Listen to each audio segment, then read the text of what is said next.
kids, welcome to our online reading tutorial for children, Day 3. Yesterday, we learned about letters A, B, and letter T.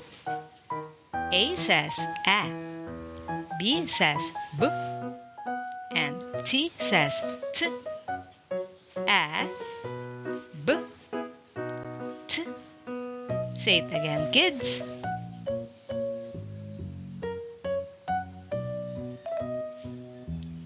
Good job! Before we continue, try first to do this activity. Write letter A, B, or T inside a box with the correct beginning letter sound of each object. You may use your pad paper and write your answers there. Let's check your work. Number 1, letter B. The sound is B, bus. Number 2, A, apple. T, turkey. A, anchor. T, tap. B, balloon. Are your answers correct? Good job!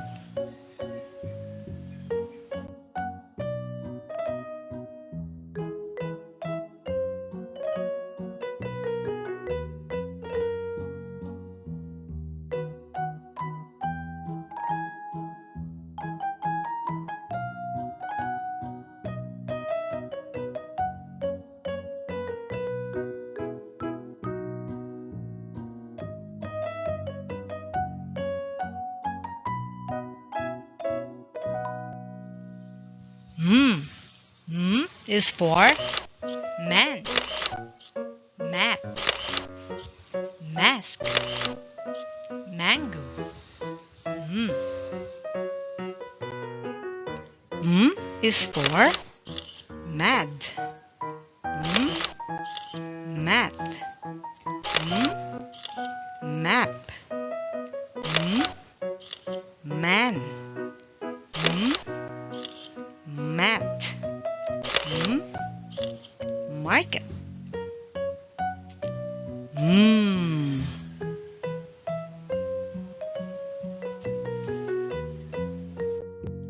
Can you read again, kids?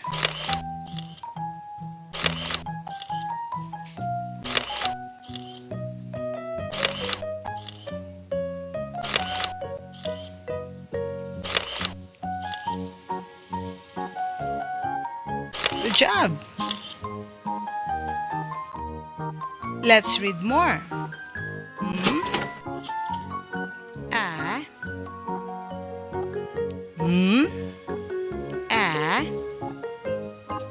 ma.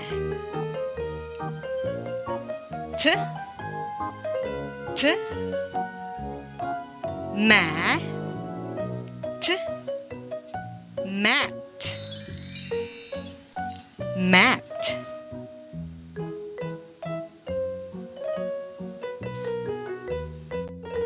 It's your turn to read.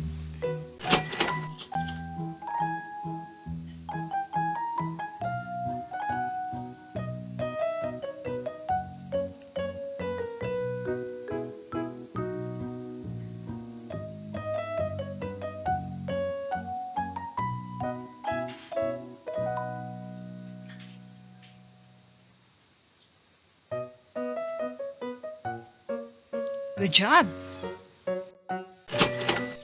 Ma, ma, ma, ma. Mama, mama. Good job! That's all for today. See you tomorrow for our Day 4 lesson. Goodbye.